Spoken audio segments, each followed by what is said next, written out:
ராம் ராம், வாழ்க வளமுடன். Voice of காஞ்சி நேயர் அனைவருக்கும் இனிய மாலை வணக்கம். அனுமானுக்கு மலர் மாதிரி பொழியறான்னு முதல் பதிவு வரைக்கும் பார்த்தோம்.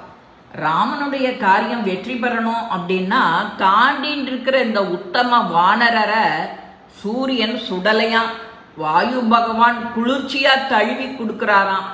வான வீதியா தாண்டிட்டு போற அவரை முனிவர்கள்லாம் வாழ்த்துறாளாம். தேவ கந்தர்வர்கள் மகா பலசாலியான அவரை புகழ்ந்து இசைக்கிறாளாம்.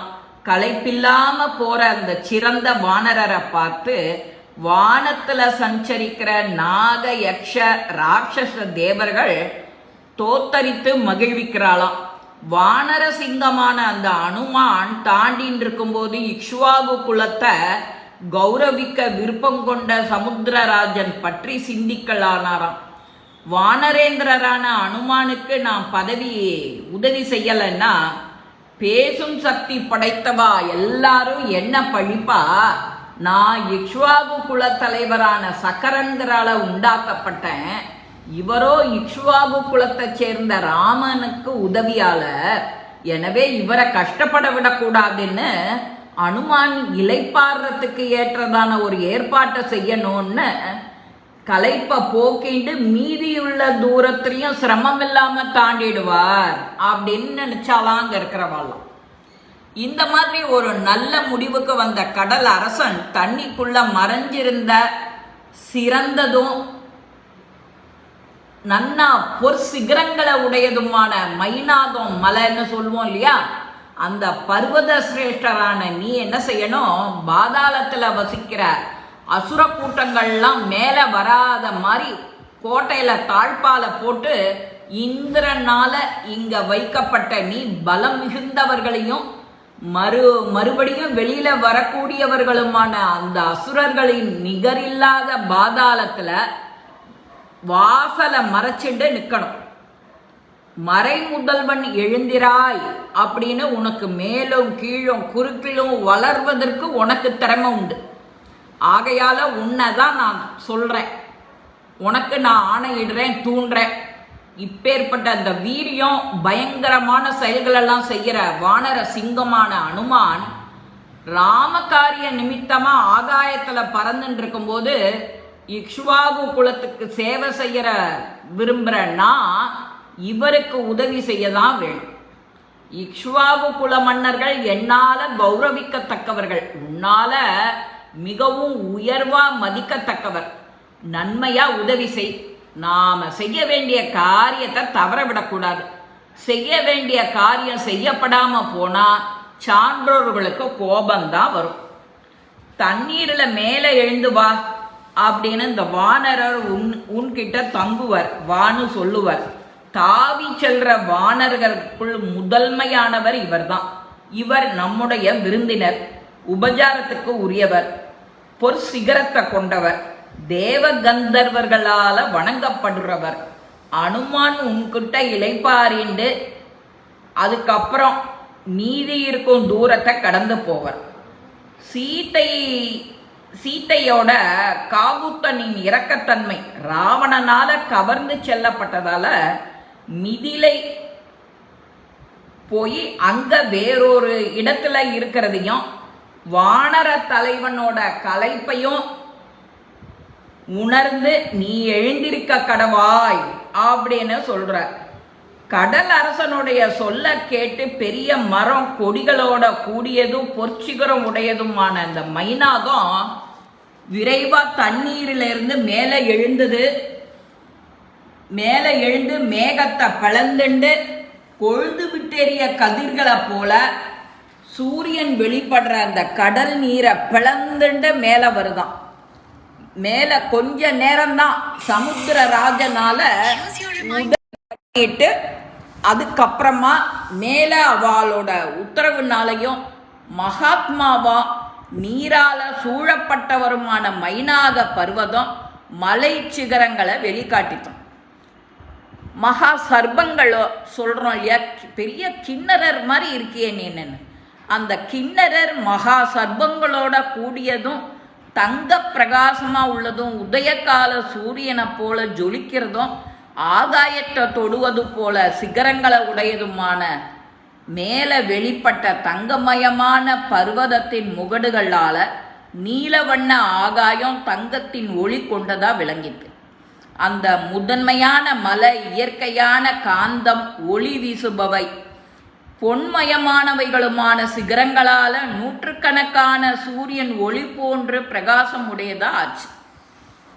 கடல் நடுவுல இருந்து தடையேதும் இல்லாம மேல எழும்பி தன் எதிரில் நின்ற ஒரு இடையூறும் வராம ஆஞ்சநேயர் மிதமான வேகத்தோட போயின்றிருந்த அனுமானோ மேல நன்னா எழும்பி எழும்பி எழும்பி காற்று மேகத்தை தள்ளுற மாதிரி தன்னோட மார்பனால மோதி மோதி தள்ளுறாராம். அந்த வானரரால மோதப்பட்ட சிறந்த மலை அனுமானுடைய வேகத்தை அனுபவ பூர்வமா உணர்ந்து பெரிய ஆச்சரியமும் ஆனந்தமும் அடைஞ்சுதான்.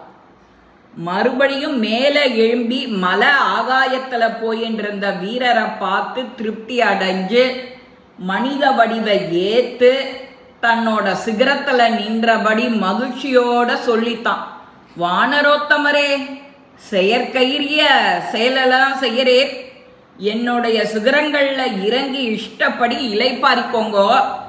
ராகவனுடைய குலத்துல முன்னாடி தோன்றினவர்களால சாகரம், சாகரம்னா கடல்னு சொல்லுவோம் இல்லையா, சாகரம் தோண்டப்பட்டது. அதனால ராம காரியத்துல ஈடுபட்டுள்ள உங்களுக்கு பதில் மரியாதை செய்கிறார் இந்த கடலரசன் அப்படின்னு அவர் அது சொல்றதும்.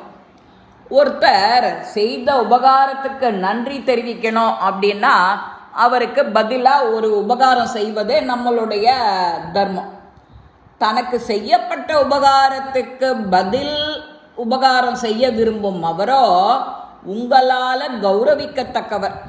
உங்ககிட்ட உள்ள மரியாதை காரணமாக கடல் அரசனால் ஏவப்பட்டு வந்துட்டுருக்கேன். கொஞ்சம் தள்ளி நின்னாக்க என்கிட்ட தங்கி இலைப்பாரி 100 யோஜனை தூரத்தையும் இந்த வானரர் தாண்டிடுவர் என் அப்படின்னு நினச்சாலும் உன் சிகரங்களில் இலப்பாரிய பின்னாடி தான் அந்த தூரத்தை கடந்து போவார்னு சொல்கிறாராம் அந்த கடல் அரசன்.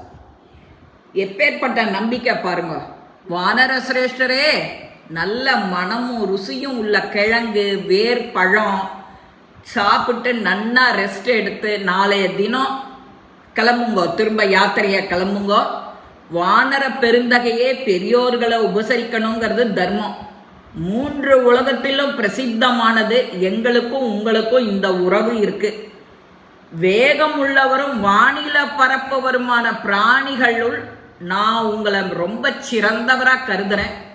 அதிதியா வந்திருப்பவர் பாமரனா இருந்தாலும் பண்பு நெறி அறிந்தவர்களால கௌரவிக்கத்தக்கவர்.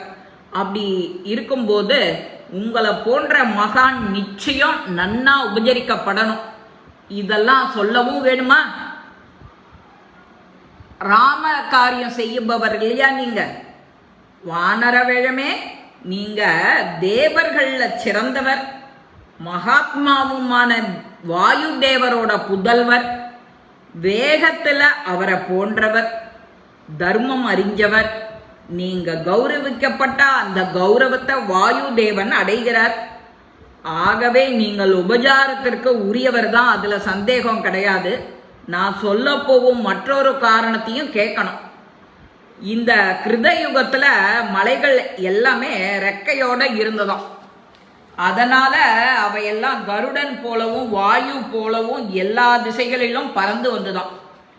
அவ்வாறு அந்த பறக்கும்போது முனிவர்களும் தேவர் கூட்டமோ உயிர் பிராணிகள் அவ எல்லாம் விழுந்துடுமோ அப்படிங்கிற சந்தேகத்தோடையே பயமா இருப்பாளாம்.